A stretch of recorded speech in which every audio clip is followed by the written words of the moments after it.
Waktu itu aku hanya lihat satu hal ya, ada tiket murah, terus aku nggak pikir panjang, aku langsung beli, aku nekat ke Jepang. Dan inilah awal dari ceritaku, pertama kali solo traveling ke luar negeri yaitu ke Jepang. Tonton sampai habis ya. Hai guys, ketemu lagi di channelku dan kali ini aku akan cerita tentang solo traveling, pengalamanku pribadi. Dan ini adalah awal aku solo travel ke luar negeri, yaitu ke Jepang. Jadi aku tuh bener-bener sendiri guys waktu itu. Dan kenapa ke Jepang gitu kan pertanyaannya. Jujur aku emang suka banget ya sama negara ini karena budayanya, kemudian karena Jepang itu menurutku adalah eksotis, kemudian menarik, dan iya banyak hal sebenarnya, tapi yang pasti aku juga masukkan Jepang itu dalam bucket listku setelah Asia Tenggara gitu guys. Jadi aku tuh nggak mau langsung jauh gitu ya untuk solo traveling. Setelah Asia Tenggara udah berani, terus agak jauhan dikit akhirnya ke Jepang. Sebenarnya waktu itu aku sudah nawarin temenku ya supaya nemenin gitu, tapi nggak ada yang mau.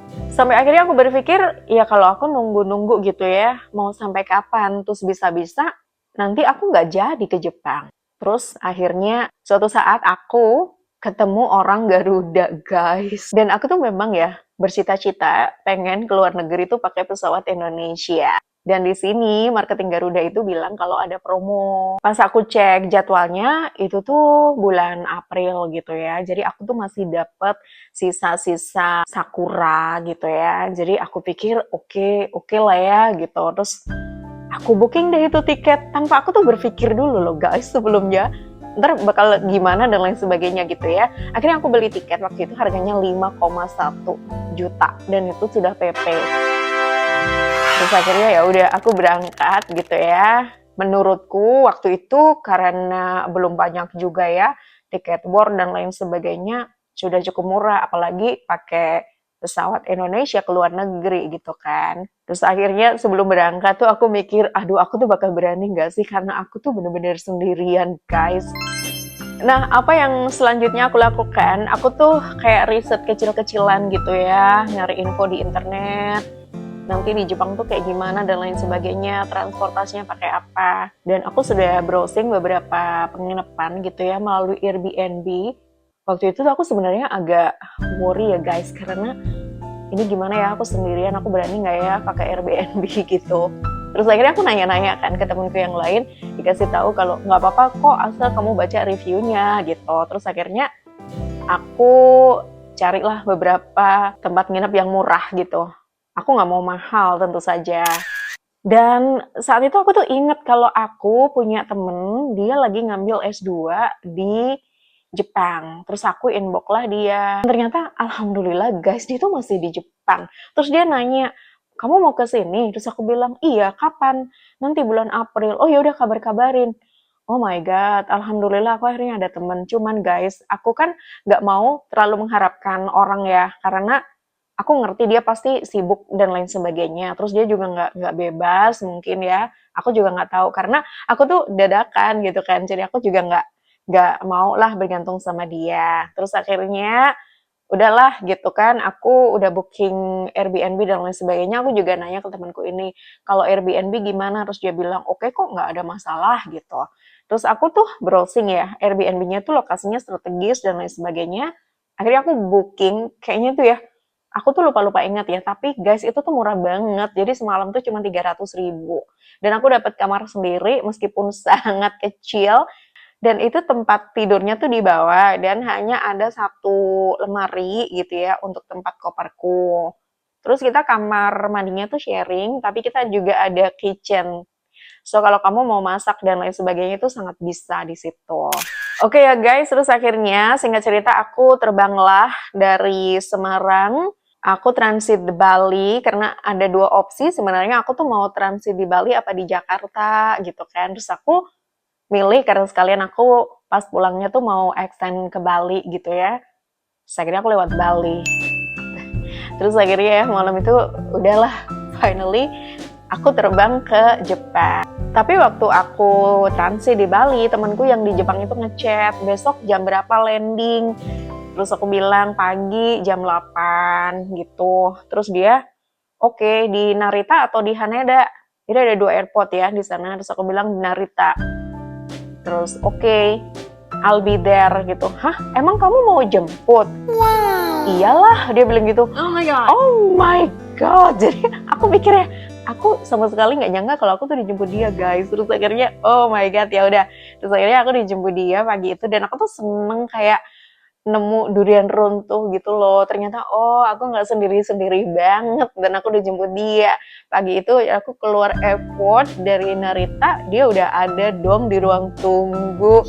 Aduh aku tuh seneng banget. Terus akhirnya hari pertama itu aku diajarin dia. Terus aku dikasih kartu untuk naik kereta di Jepang dan dia karena punya 2 kartu, terus dia bilang ini buat kamu aja, kamu bawa jadi kamu nggak usah beli, tinggal di top up. Terus akhirnya gitu guys. Jadi hari pertama aku naik kereta kan sama dia. Terus aku naruh koper dulu tuh di hotel Airbnb aku.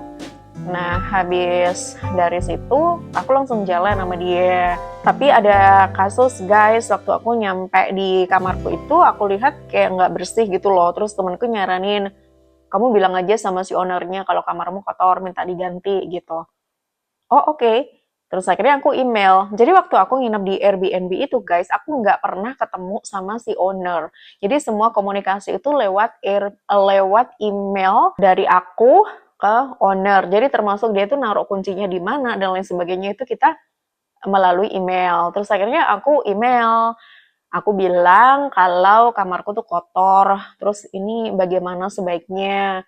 Terus cepet banget loh dia tuh respon dan dia ngasih tahu kalau oke, I will change your room, tapi karena kuncinya aku bawa, terus dia bilang, tapi karena kuncinya kamu bawa, aku nggak bisa membersihkan kamarmu. So, nanti kuncinya ditaruh aja, dibiarin terbuka, kamu pindah ke room nomor 8. Gitu. So, akhirnya hari pertama itu setelah aku naruh koper, aku jalan sama temanku, guys.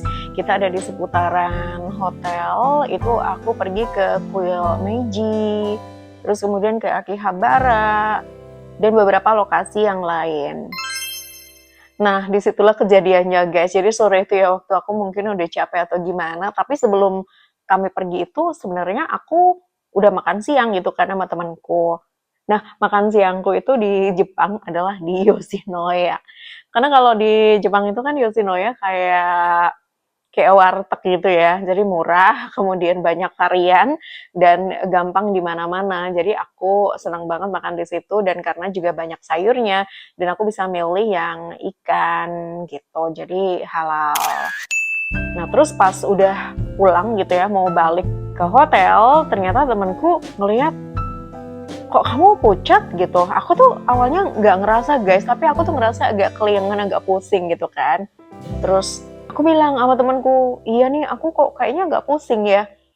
Terus gimana kamu nih pucat banget temanku gitu. Terus aku nggak ngerti nih boleh nggak ada tempat ngopi nggak? Soalnya aku kayaknya karena belum ngopi deh. Biasanya aku ngopi soalnya. Terus dia bilang, oh ada, ayo kita ngopi gitu dekat deket sini ada kok gitu dan ini tempat kopi favoritku dia bilang gitu oke terus akhirnya kami ke coffee shop dan di situ pusingku tuh udah aduh makin parah guys sampai akhirnya aku pesen cappuccino 1 cup terus aku bilang aku di pojok ya aku mau tidur bentar yakin iya yakin gitu terus aku akhirnya langsung begitu udah minum kopi aku tidur guys jadi aku tuh di pojokan kafe aku nelungkupin muka aku gitu loh di meja. Aku tidur. Dan aku nggak ngerti sampai berapa lama. Pokoknya kemudian aku terbangun. Terbangun terus aku nyari temanku ternyata duduk di tengah gitu kan. Terus aku nyari, udah nih yuk kita pergi lagi. Hah? Temanku gitu.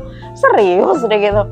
Tapi kamu mending deh sekarang udah agak cerah gitu mukanya. Tadi tuh kamu tuh kayak pucet banget. Iya aku udah baikan kok sekarang. oh berarti kamu tuh butuh ngopi, iya deh kayaknya, jadi besok tuh kayaknya aku sebelum pergi aku harus ngopi dulu. Nggak apa-apa, itu ada kok deket hotelmu tempat ngopi sama juga Dutor, jadi aku nggak bakal lupa guys nama coffee shopnya sejak itu. Terus akhirnya aku lanjut lagi jalan sama temenku gitu. Dan temanku bilang bahwa aku cuma bisa nemenin kamu malam ini karena besok aku ada seminar dan lain sebagainya, bla bla bla bla bla bla. Tapi kalau kamu butuh informasi atau apa, kamu telepon aja karena aku pasti akan siap gitu untuk ngasih informasi dan lain sebagainya. Tapi guys, disitulah aku kembali ke laptop gitu ya, bahwa aku kan sebenarnya emang mau ke Jepang itu sendiri gitu. So ya ini challenge aku gitu supaya besok aku harus berani jalan sendiri kemana-mana. Oke, singkat cerita, sampailah di besok harinya guys. Jadi pagi itu aku sudah nggak mau pingsan lagi, aku nggak mau nyaris pingsan gitu ya. Aku pas lewat di dekat hotelku tuh emang bener ada coffee shop. Jadi sebelum aku naik kereta itu aku mampir dulu coffee shop. Dan itulah ritualku selama aku 5 hari di Jepang. Tiap pagi sebelum aku pergi aku harus ngopi sama makan cake di coffee shop. Apakah prahara sudah selesai? Belum guys.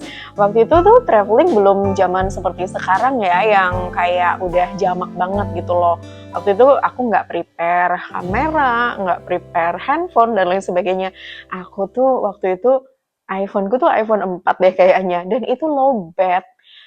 Sempat aku worry sebenarnya, ini ntar gimana ya kalau aku ngandalin Gmaps dan lain sebagainya, kalau aku balik aku nggak ngerti gimana gitu kan. Terus akhirnya aku tuh nggak berani jauh-jauh guys. Jadi aku dari kereta aku cek kan ke stasiun yang deket hotelku itu di mana. Jadi aku seputaran situ aja. Tapi yang pasti karena aku pengen ke Tokyo, terus aku pengen ke Shibuya dan ke tempat Harajuku itu, aku harus ke sana. So aku kemana-mana itu guys, tetap baliknya ke Shibuya Cross Street itu loh yang viral itu. Aku nggak tahu, seneng banget sih aku nongkrong di situ ngelihat orang berpakaian warna-warni dan lain sebagainya. Itu tuh seru menurutku ya.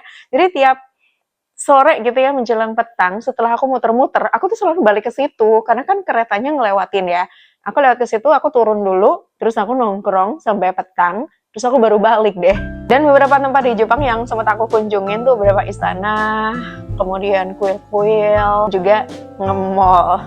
Karena emang nggak ada teman gitu ya, itu enaknya adalah ketika kita solo traveling, kalau kita capek ya udah kita berhenti gitu aja. Tapi kalau kita ada teman, emang sih satu sisi kita bisa termotivasi. Tapi satu sisi kalau kita capek nggak enak dong sama temennya, ya kan? Itu juga alasan kenapa aku nggak punya banyak dokumentasi, apalagi video ya, waktu aku traveling pertama kali ke Jepang. Selanjutnya adalah aku nggak prepare moisturizer, karena waktu itu cuaca dingin. Terus temanku udah bilang, kamu nggak bawa moisturizer? Enggak, dan aku tuh kenapa nggak beli ya guys? Padahal aku tuh ke mall dan lain sebagainya. Aku tuh punya moisturizer tapi yang standar gitu. Akhirnya muka aku bengkak dan kayak mengelupas gitu loh. Tapi udahlah gitu, ini 5 hari gitu kan. Untung cuma 5 hari guys. Kalau 10 hari aku nggak ngerti lagi deh harus gimana gitu kan. Nah itu adalah kesalahan-kesalahan yang aku lakukan ketika aku melakukan solo traveling. Jangan dicontoh ya. Kalau soal makanan aku tidak ada masalah karena aku suka masakan Jepang. So it's not big deal for me. Aku bisa makan apapun di sana. Dan beberapa rekomendasi masakan Jepang atau makanan Jepang yang bisa kalian coba, ada banyak ya. Kalau kalian suka, wah, nice. Nah, waktu aku ke Harajuku Street itu aku sempat beli sepatu yang itu murah banget sih, kayak 2000 yen gitu.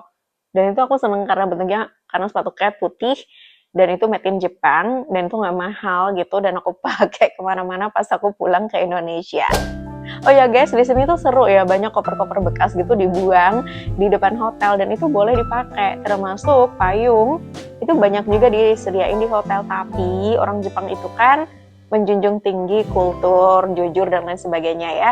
Kalau minjem ya harus dibalikin. Itu sih, temenku ngasih tahu kalau itu payung boleh dipakai tapi balikin lagi. Akhirnya ya udah, karena cuaca di Jepang itu kadang-kadang pagi panas tiba-tiba hujan gitu, jadi harus bawa payung guys. So, itu ceritaku ketika aku traveling ke Jepang, dan apakah itu membuat aku kapok? Jelas tidak. Justru pengalaman solo travelku pertama kali ke luar negeri, yaitu ke Jepang, ini bikin aku semakin mengevaluasi diri dan menjadikan travelingku selanjutnya lebih baik. Nah, ini tipsnya guys yang perlu kalian catat kalau kalian mau solo traveling ke luar negeri. Yang pasti nggak usah takut, oke? So, itu guys ceritaku pertama kali solo traveling ke Jepang. Yang pasti jangan pernah takut untuk mencoba. Dan ketika kamu sudah jalan, pasti akan ada pertolongan. Yakinlah itu. Terima kasih sudah nonton sampai selesai. Jangan lupa subscribe, like, dan komen. Sampai ketemu lagi di vlogku selanjutnya. Bye-bye. Happy traveling!